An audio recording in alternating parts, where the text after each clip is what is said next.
Ahojte, vítajte pri podcaste Starej lekárne.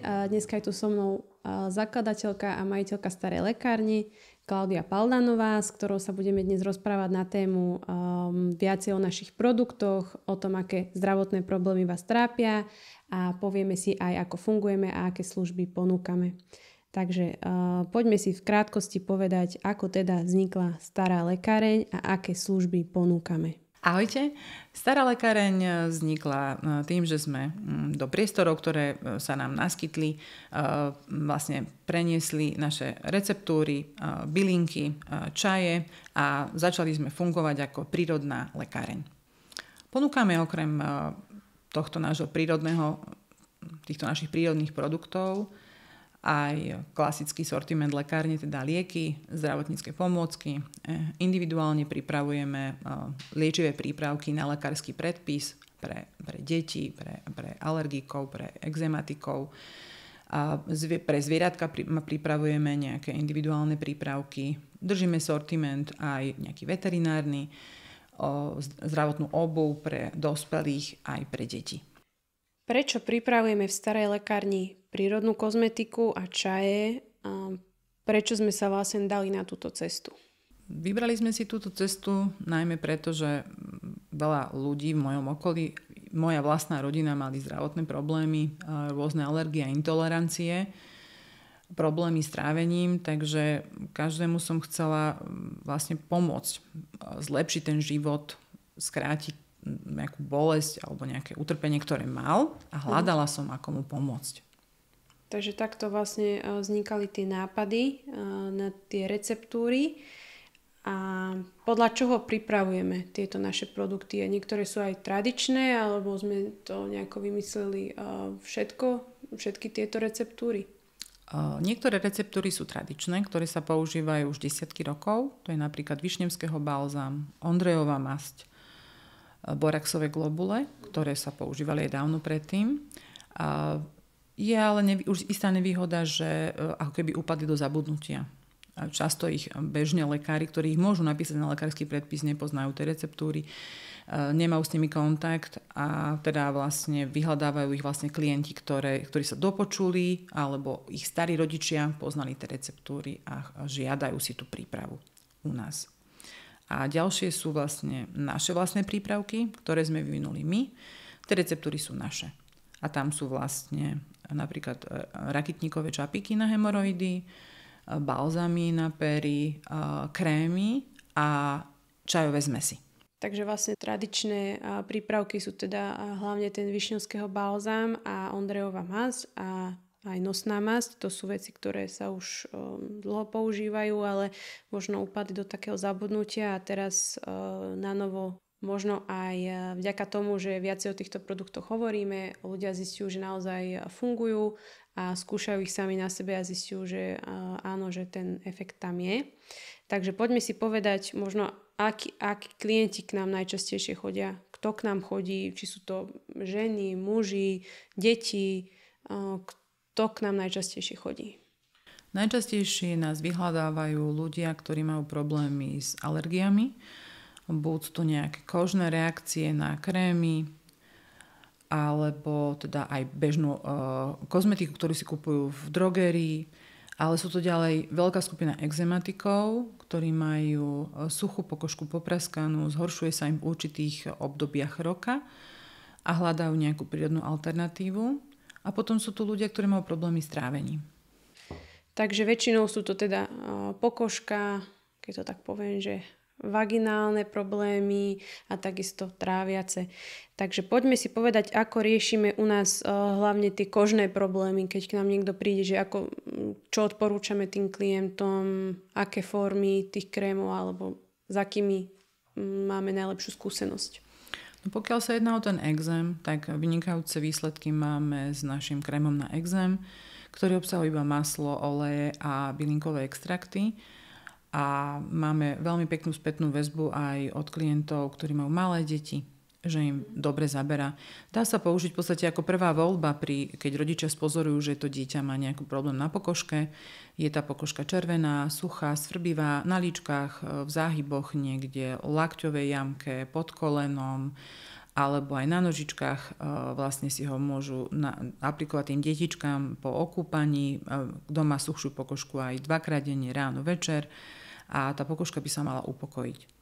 Pokiaľ ide len bežné premastenie a na pokožke nie sú nejaké červené fľaky a nie je vyslovene svrbivá a jedná sa len skôr o popraskanú pokožku, tak tam stačí aj klasický krém s bambuckým maslom. Kto by chcel zase riešiť alebo vymeniť tie krémy, tak trošku jemnejší je detský krém na exém. Ten je s kyselinou mliečnou, ale základom je zase maslo, čo sa odlišuje od receptúry, ktorú robíme na lekársky predpis. Ten náš vlastne má viacej vitamínu A, takže viacej vitamínový je ako tie, ktoré sa zarábajú.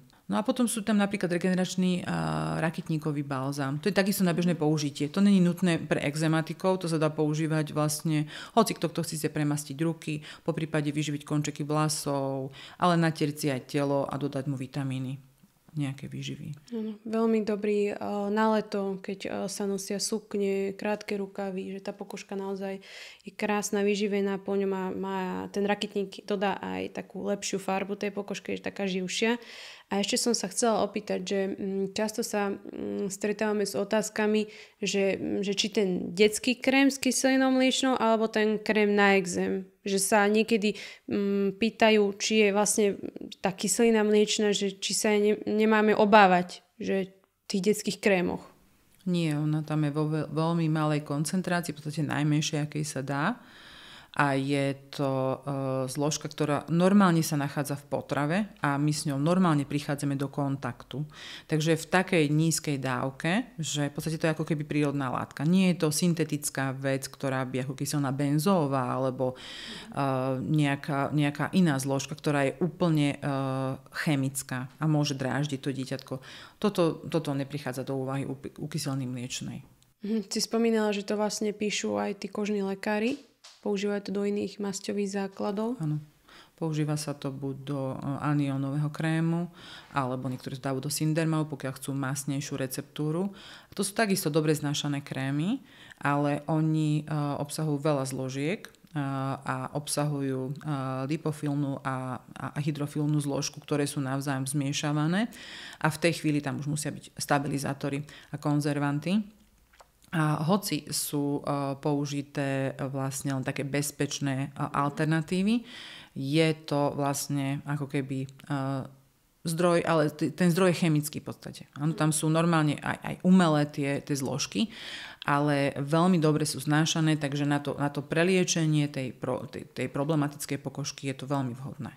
Áno, ale kto chce vlastne úplne prírodné niečo, čo nedráždi a nespôsobuje možno nejaké vedľajšie účinky, tak myslím si, že asi tieto naše krémy sú úplne ideálne. Výhoda toho vlastne je v tom, že my obsahujeme len tú jednu zložku, tú lipofilnú. Tým pádom tam odpadá to miešanie tej hydrofilnej a pridávanie ďalších zložiek, ktorí stabilizujú vlastne vzniknutý krém. Preto je to vlastne jednoduchšie zloženie a zároveň je tam prírodne viazaný vitamín A, ktorý nie je vlastne v tých ostatných masťových základoch. Ktorý dodáva vlastne tie potrebné živiny tej pokožke, aby vyzerala a fungovala správne tá kožná bariéra. A prečo si podľa teba tak strašne obľúbili ten krém na exém? Že je naozaj posredí, keď k nám niekto príde, že si povie, že to je ten krém na exém, že čo ste hovorili, alebo známa mi povedala, že si mám ísť kúpiť tento krém na exém. Prečo to tak je? Lebo majú naozaj vynikajúce výsledky tí klienti s tým krémom a vlastne, či už je to iba v Seredi alebo aj z iných častí Slovenska, keď ho vyskúšajú, tak ho majú veľmi radi, naozaj. Väčšinou sa k nemu opätovne vracajú. Alebo ho odporúčajú svojim rodinným príslušníkom. Višňovského balzám. Veľmi zaujímavá vec. Veľmi obľúbená. Môžeme povedať, že je to asi náš taký najpredávanejší produkt. Aj čo predávame aj do zahraničia napríklad. Možno taká zaujímavosť, že asi ho tam nepripravujú. A my máme takú upravenú receptúru ešte, že nie je to tá tradičná, čo niekedy bola. Máme tam troška zmenené nejaké veci a asi evidentne veľmi dobre funguje. Povedz nám niečo o tomto kréme. Je to vynikajúci krém na zapálené miesta. alebo aj poškodenú pokožku, buď po nejakom páde, po poštípaní a veľmi krásne hojí tie zranenia. Ideálne je, keď ten klient má tú pokožku alebo to zranenie neinfikované. Pokiaľ je už infikované, tak tá liečba môže trvať dlhšiu dobu, ale pokiaľ nie je infikované a použije sa v tých prvých štádiách toho hojenia, tak podľa mňa to je zázračné. Dokáže za 5 dní zaceliť ránu, ktorá sa hojí niekoľko týždňov až mesiacov. Dokonca mali sme od klientov spätne informácie, že aj keď boli preliečení, a zostala im na pokožke alebo na nohe napríklad červený fľak, ktorý sa už pri tou normálnou liečbou, konvenčnou, nedal vyriešiť, tak robili si obklady z višňovského balzamu a ten fľak sa stratil. Výborné výsledky mám aj s použitím višňovského balzamu pri začínajúcich bercových vredoch, alebo aj teda keď sú bercové vredy. Veľmi pekne sťahuje ten zápal a zmenšuje to zranenie a podporuje granuláciu. Takže vždy to treba samozrejme použiť aj dezinfekciu vhodnú na to a najlepšie sa nám to javí, keď sa používajú obklady. To znamená, že sa dáva aj do rany a používa sa vlastne nejaký materiál, ktorý sa natrie tým balzamom, priloží sa to na tú ranu, obviaže a nechá sa tam 24 hodín. Uh-huh. A keď si hovorila, že treba rozlišovať, či to je infikované, alebo to je vlastne inak vyzerá tá rana, že ako vie napríklad taký náš klient, že či to má infikované a či je vhodný na to ten višňovského balzam, alebo či treba ísť k lekárovi, že vie to zistiť? Vie to zistiť, že pokiaľ má iba ránu, ktorá je červená a môže mať aj otvorenú ranu a ona je len červená, tak v podstate sa to jedná o neinfikovanú ranu. Pokiaľ tá rana pri odokrytí má určitý zápach, pokiaľ je tam nejaký žltý povlak, zelený povlak, biely povlak, to sú infikované rany. Pokiaľ by to bolo len ľahko, tak vlastne dáte betadine, vydezinfikujete a tá rana sa vyčistí, ale pokiaľ vidíte tam nejaký čierny podklad, prípadne nekrózu toho tkaniva, tak toto by mal najprv vyčistiť vlastne chirurg, odstrániť tam to odumreté tkanivo. A potom, už keď je to chirurgicky očistené a zabezpečená tá dekontaminácia toho priestoru, tak vlastne potom je už vhodné použiť aj višňovského balzam. Uh-huh. A tie bercové vredy, ešte sa vrátim späť k tomu, že ako vyzerá taký bercov vred? Na nohe vlastne vidieť najprv malé červené koliesko, ktoré sa zväčšuje a potom sa vlastne otvorí tá rana. To býva to len na nohe? Alebo väčšinou to mávajú na nohách na predkolení. Uh-huh. Väčšinou ten človek, ktorý to už má, tak má tendenciu ako keby znova takto zareagovať. Podľa tých starých názorov bolo, že vlastne sa otvorí to miesto a z tela vychádzajú von tie toxické látky v tom jednom mieste. Teraz sa skôr hovorí o tom, že že v základe vlastne sú žily, ktoré majú zápal v tých žilách a problémy s prekrvením toho tkaniva a vlastne až dojde k tomu, že tá pokožka vlastne praskne a vlastne dojde k tvorbe toho vredu. Ale zaujímavé je, že na takéto niečo môžu ochorieť aj mladší ľudia. Najprv som si vždy myslela, že to majú vyslovene starší ľudia na 60-70 rokov, ktorí sa už málo pohybujú, majú preležaniny. Ale viem, že to môžu mať ľudia kľudne, ktorí sú okolo 40-ky. A nemusia mať nutne iba krčové žily. Takže tiež tie názory na to, že ako to vlastne je a čo sa vlastne deje, sú rôzne, ale faktom je, že niektoré tie staré liečby zaberajú na toto ochorenie. Dobre, a presne ako si povedala, ja ešte na to zareagujem, že čím to môže byť, že to vzniká aj u tých mladších ľudí. Podľa mňa to súvisí aj s tým životným štýlom, s tým, ako sa tá pokožka dokáže všetkým tým vysporiadať, aké toxíny presne, že idú do toho tela, či už pomocou tej potravy, alebo z nejakých vonkajších vplyvov, že asi na to človek reaguje. A prejdeme ešte k takej téme. Na začiatku sme spomínali, že pripravujeme rôzne vaginálne globule, čapíky, tie rakitníkové čapíky, čo pripravujeme vlastne jediný na Slovensku. Inde nemám teda informáciu, že by niekto takéto niečo robil a že by sa venovali bližšie tejto téme. Takže aké tie globule pripravujeme vlastne u nás? V podstate robíme globule rumančekové, ktoré sú pri začínajúcich nejakom diskomforte u žien.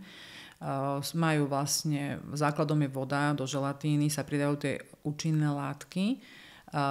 Musia byť vložené v chladničke a preto si ich musí nechať klientka najprv trošku zohriať. Takže keď vlastne sa nevie, či je bakteriálne, vírusové alebo kvasinkové ochorenie. Ďalšie, ako borax glycerolové, sa používajú iba pri kvasinkových ochoreniach.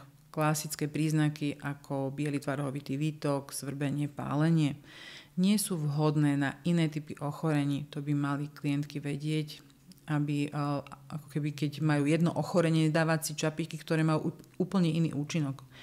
Pretože im to v tej liečbe nepomôže, dokonca to môže ešte skomplikovať. Ďalšie, ktoré sú, tak to sú raketníkové čapíky a tie môžu byť používané aj rektálne, aj vaginálne. Hoja zapálené miesta, nejaké zranenia po zákrokoch a v konečníku vlastne sťahujú tie cievky. Tento kakaové maslo, ktoré je hlavná zložka toho, tak ono obsahuje veľa vitamínu E, ktorý má protizápalové účinky a hojace na tú pokožku, takisto trhlinky nejaké a sťahujú sa aj tie cievy po podaní tých raketníkových čapíkov. A potom ešte robíme mumioraketníkové čapíky, ktoré tiež klientky môžu používať vaginálne po nejakých zraneniach na doliečenie toho stavu. Zvyknú ich používať aj po nejakých napríklad zákrokoch chirurgických? Pokiaľ jej to vlastne tej klientke ten lekár vyslovne povie, že to nesmie použiť alebo nemá používať nič, tak treba to rešpektovať, ale pokiaľ chce a cíti napríklad nejakú sucho, zranenie alebo bolestivosť, ešte pritom podľa lekára je uzdravá, je možné si toto podať. Takisto vitamín A, rakitník veľmi pekne budú hojiť. A napríklad časté otázky sú, že keď sú tieto naše vaginálne prípravky prírodné, že či ich môžu aj tehotné ženy? Tehotná žena by mala byť v prvom rade pri nejakých problémoch by mala kontaktovať svojho gynekologa, ktorý ju má vyšetriť. A pokiaľ ju vyšetrí a povie, že je dáva nejakú liečbu konvenčnú, mala by túto informáciu zobrať do úvahy a mala by sa liečiť podľa rady svojho lekára. A on zhodnotí stav toho bábätka, stav tej ženy. Pokiaľ chce voliť nejakú alternatívu, tak by to zase mala konzultovať so svojím lekárom. Tie čapíky rakitníkové s kakaovým maslom sú úplne bezpečné. Oni keby sa aj skonzumovali, sú stále bezpečné a neškodia nikomu, ani bábätku, ani tej žene. Ale vždy, keď je tam nejaký problém, majú to tehotné ženy konzultovať. Aby vlastne predišli tomu, že sa môže niečo stať, že môže tam byť nejaký bakteriálny zápal a môže to ohroziť naozaj obidvoch. A ešte sa vrátim späť k tým čapíkom na hemoroidy, o ktorých sme hovorili. Zvykneš odporúčať niečo iné ešte okrem tých čapíkov alebo nejakú doplnkovú liečbu, aby to malo väčší efekt pre toho klienta, aby sa skôr zlepšil ten stav? No treba sa najprv zamyslieť, prečo vznikajú tie hemoroidy. Poprvé to je vlastne slabá tá stena tej žily, ktorá vlastne sa rozostúpi a umožní vlastne uvoľneniu a tým pádom zväčšeniu a tvorbe hemoroidov. Takže to je jedna vec. Takže to treba posilňovať napríklad vyššími dávkami vitamínu C, kvalitnou stravou. A pohybom to je ďalšia vec, že teda to majú väčšinou ľudia, ktorí majú sedavé zamestnanie. Takže mali by sa začať hýbať. Ďalšie, ovocie, zelenina, veľa vlákniny a lepší pitný režim zase uľahčujú vyprázdňovanie. To vyprázdňovanie malo byť pravidelné. Ako náhle to nie je pravidelné a stolica je zadržiavaná, tlačí na tú oblasť toho konečníka a ľudia, ktorí majú zhoršenú kvalitu tej steny, tých žil, tak vlastne im to vlastne spôsobuje tie hemoroidy. Takže zamedziť pravidelný pohyb, vláknina, pitný režim a potom vlastne treba doplniť ešte nejaké čaje, bylinkové, kľudne vodu. A tie bylinky majú protizápalové účinky, oni čistia aj tú pečeň a aj celý náš organizmus. Takže bylinkové čaje vždy sú dobré, či už na pitie, alebo si robia aj sedacie kúpele, či to už je dubová kôra, alebo z tých našich čajov, napríklad čajná čreva, čajná helikobaktéra, výborná alternatíva. A ešte taká posledná oblasť, s ktorou veľmi často chodíte možno do lekárne a trápi podľa mňa väčšinu populácie v súčasnosti, čo musíme povedať, že súvisí dosť so stravou. Nemôžeme odhliadnúť do tejto stránky ísť radiť ako keby nejaký produkt, keď v podstate tu je najdôležitejšia strava. Bavíme sa presne o tej oblasti toho trávenia, čriev, celkovo týchto tráviacich problémoch. Väčšinou k nám veľmi veľa ľudí aj v priebehu dňa akože príde práve s tráviacimi ťažkosťami a pýtajú si teda niečo na to, aby teda začalo im tráviť, prípadne plynatosť, nejaké bolesti, čo na to odporúčame väčšinou. To, že človek má nejaký problém zase s trávením, súvisí nie iba s črevom, to súvisí aj s činnosťou pankreasu, to súvisí s činnosťou pečene, žlčníka a práve ten čaj na trávenie má také zloženie, že on vlastne začne zapájať do tej činnosti všetky tie orgány, ktoré sú potrebné pre správnu činnosť. Takže je to pečeň, je to žlčník, detoxikuje. A tým, že sa harmonizujú a lepšie pracujú, tak vlastne či už ten klient trpí nafúkovaním, ktoré je spôsobené zhoršenou činnosťou pečenie alebo zlou činnosťou žlčníka, tak dáme čaj na trávenie a zlepšíme odchod žlče a posilníme to trávenie, tak to nafúkovanie by malo sa zlepšiť. Ďalší majú, teda to nafúkovanie potom samozrejme, že majú akože také, že pnutie, oni potom nevedia, že čo im vlastne je. Im je veľmi zle a v podstate môžu byť len nafúknutí. No a potom je tam napríklad to, že majú kyselinu. Že sa im vracia tá kyselina, to takisto je spôsobené tým, že to trávenie nie je v poriadku.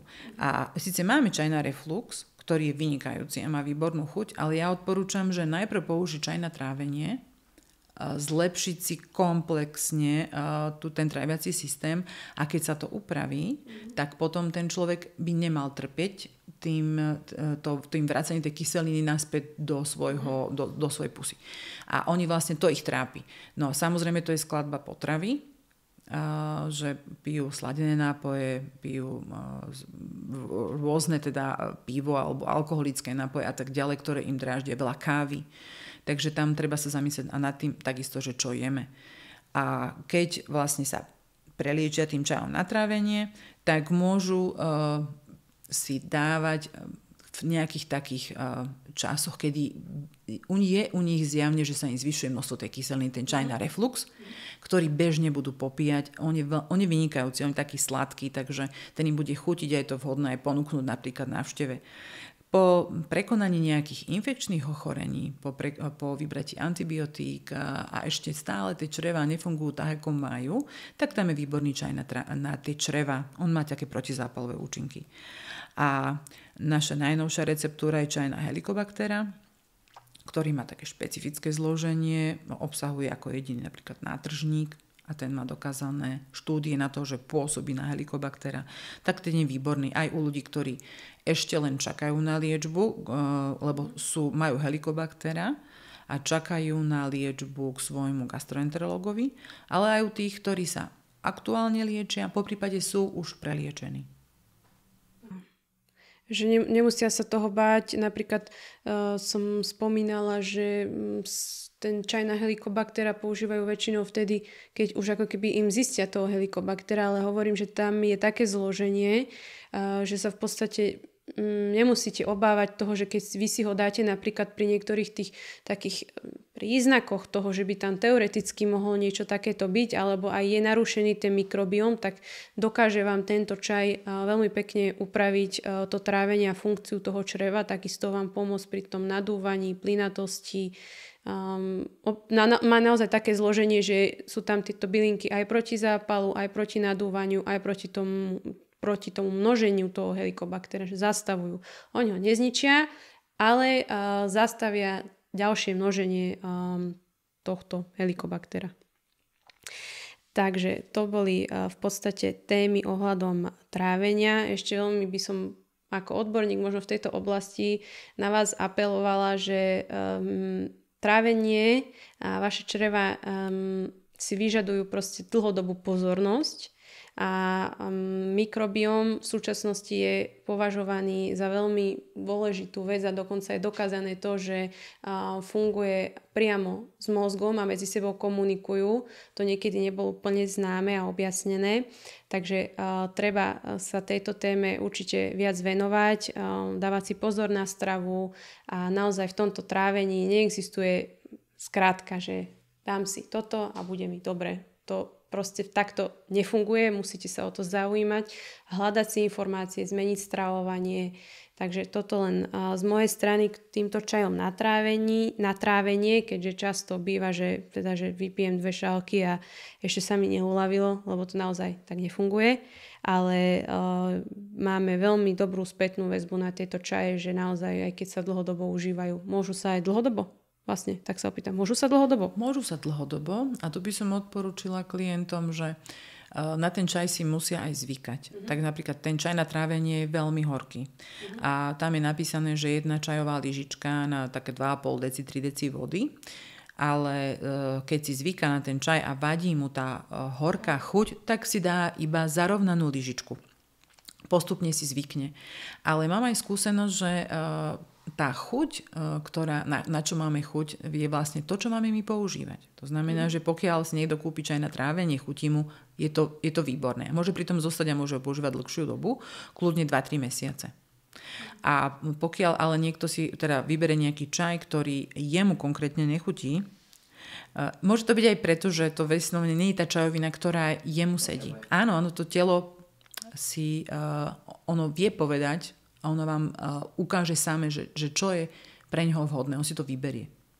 Áno, to je veľmi zaujímavé a tomu sa môžeme určite aj venovať v tých ďalších častiach. A ďakujem ti, že si prišla, že si nám porozprávala a teda dúfam, že vás niečo z tohto zaujalo, prípadne vám možno aj pomohlo objasniť niektorú vec, ktorú riešite a možno aj vyskúšate niektorý z našich produktov. Budeme veľmi radi. Ktorí neviete, kde nás nájdete nás na Spádovej ulici v Seredi, dá sa parkovať priamo proti lekárni, takže pre tých, ktorí chcete prísť osobne. A máme teda aj e-shop www.staralekareň.sk, kde viete objednať teda všetky tieto naše produkty a prídu vám až domov. Takže ďakujeme za pozornosť a vidíme sa na budúce. Ahojte. Ahojte.